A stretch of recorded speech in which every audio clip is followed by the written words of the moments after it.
कि राजेश अपनी पत्नी पूजा और 2 बच्चों पिंकी और चिंटू के साथ शिमला घूमने गया था।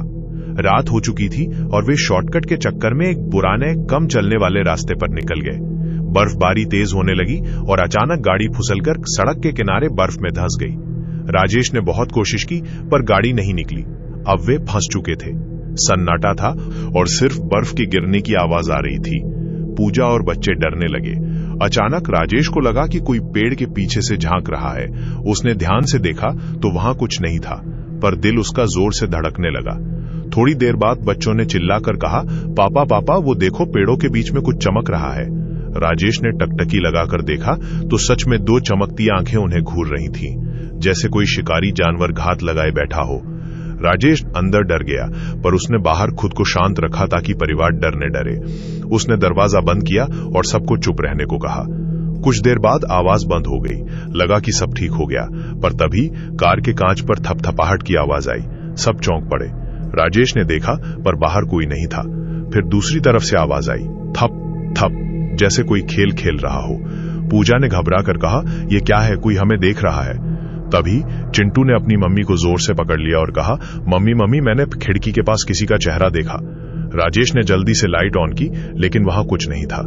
डर अब बहुत बढ़ चुका था। रात बीतती गई और अजीब घटनाएं होती रहीं। कभी उन्हें किसी के रोने की आवाज आती तो कभी किसी के हंसने की, जैसे कोई अदृश्य शक्ति उनके मजे ले रही हो। जैसे जैसे रात गहरी होती गई, कार के अंदर का माहौल और भी भयानक हो गया। राजेश और पूजा ने हिम्मत जुटाकर बाहर देखने की कोशिश की, पर सिर्फ घनी बर्फबारी दिख रही थी। फिर शुरू हुआ छलावे का असली खेल। पहले तो सिर्फ आवाजें आ रही थी, लेकिन कुछ देर बाद उन्हें कार के आसपास परछाइयां दौड़ती दिखाई दी। कभी परछाई एक तरफ से निकलती और दूसरी तरफ गायब हो जाती। कभी खिड़की के शीशे पर किसी का हाथ निशान पड़ जाता पर गायब हो जाता। चिंटू और पिंकी तो डर के मारे पूजा से लिपट गए थे। राजेश ने हिम्मत जुटाकर बाहर निकलने का फैसला किया, ये सोचकर कि शायद दूसरी गाड़ियों को रोकने की कोशिश करेगा। लेकिन जैसे ही उसने दरवाजा खोला, बर्फबारी और तेज हो गई और भयानक हवा चलने लगी। हवा के झोंकों के बीच उसे किसी के फुसफुसाने की आवाज सुनाई दी, राजेश राजेश। राजेश बिल्कुल जड़ हो गया। उसी दरवाजे को उसने जल्दी से बंद कर दिया। अब सब लोग अंदर डरे सहमे बैठे थे और वक्त जैसे थम गया था। हवा की फुसफुसाहट के बाद अब कार के ऊपर किसी के चलने की आवाज आने लगी। राजेश और पूजा ने ऊपर की तरफ देखा तो छत पर जैसे किसी भारी चीज के कदम पड़ रहे थे। छोटे बच्चे तो अब बिल्कुल डर के मारे सिसकियां भरने लगे। राजेश ने सोचा कुछ तो करना पड़ेगा। उसने कार की हेडलाइट्स ऑन ऑफ करनी शुरू कर दी, इस उम्मीद में कि कोई मदद के लिए आए। अचानक हेडलाइट्स की रोशनी में उन्हें कुछ और अजीब दिखाई दिया। सड़क के बीचों बीच एक छोटी बच्ची खड़ी थी, सफेद फ्रॉक में, और उसकी आंखें बिल्कुल काली थी। पूजा ने घबरा कर कहा, राजेश ये कौन है? राजेश समझ चुका था कि ये कोई साधारण बच्ची नहीं है। उसने कार को पीछे मोड़ने का फैसला किया, पर जैसे ही उसने गियर डाला, बच्ची गायब हो गई और अब कार के चारों तरफ परछाइयां नाचने लगी। राजेश ने फिर हेडलाइट्स ऑन की तो देखा कि बच्ची अब कार के ठीक सामने खड़ी थी और उसके चेहरे पर एक डरावनी हंसी थी। पूजा ने डर के मारे आंखें बंद कर ली। तभी कार के सारे कांच पर एक साथ थपथपाहट की आवाज आई, जैसे कोई बहुत सारे लोग मिलकर हमला कर रहे हों। राजेश जानता था कि अगर वो बाहर नहीं निकले तो ये छलावा उन्हें मार डालेगा। उसने पूरी हिम्मत जुटाकर गाड़ी को और पीछे धकेला और इस बार बर्फ में थोड़ी जगह मिल गई। वो तेजी से कार को घुमाकर वापस उसी रास्ते पर ले गया जहां से वे आए थे। गाड़ी तेजी से भगाते हुए राजेश ने पीछे मुड़कर देखा। सड़क पर अब कोई बच्ची नहीं थी, लेकिन कार की पिछली खिड़की पर अभी भी छोटे छोटे हाथों के निशान बने हुए थे। पूजा और बच्चे अभी भी सहमे हुए थे। उन्हें लगा कि वे खतरे से बाहर आ गए हैं, पर अचानक कार का रेडियो अपने आप चालू हो गया। भयानक और कटी-फटी आवाजें आने लगी, जैसे कोई बहुत गुस्से में कुछ बोल रहा हो। राजेश ने बंद करने की कोशिश की, पर रेडियो बंद नहीं हुआ। फिर कार के अंदर से अचानक ठंडक बढ़ने लगी, इतनी ठंड कि उनकी सांसें तक धुंध में तब्दील हो गईं। पूजा ने घबराकर कहा, राजेश ये क्या हो रहा है? मुझे बहुत डर लग रहा है। राजेश ने कुछ जवाब नहीं दिया, बस गाड़ी और तेज भगाता गया। तभी अचानक पिछली सीट पर चिंटू और पिंकी जोर जोर से हंसने लगे। उनकी हंसी बिल्कुल डरावनी थी, जैसे राजेश और पूजा के बच्चे न होकर कोई और बोल रहा हो। राजेश ने पलट कर देखा तो दोनों की आंखें लाल हो चुकी थीं और वो अजीब तरह से मुस्कुरा रहे थे।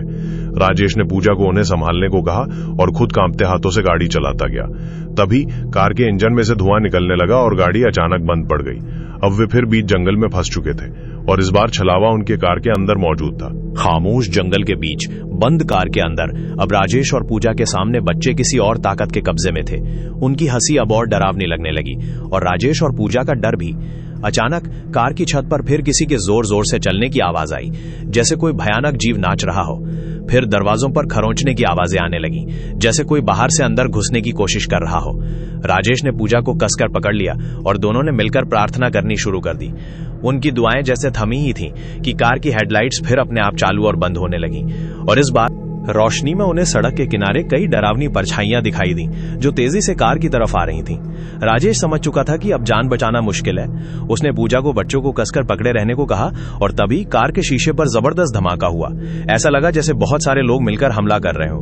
कांच पर दरारें पड़ने लगी और बाहर का ठंडा तूफान अंदर आने लगा। दरारें बढ़ती जा रही थी और कार के अंदर का डर भी।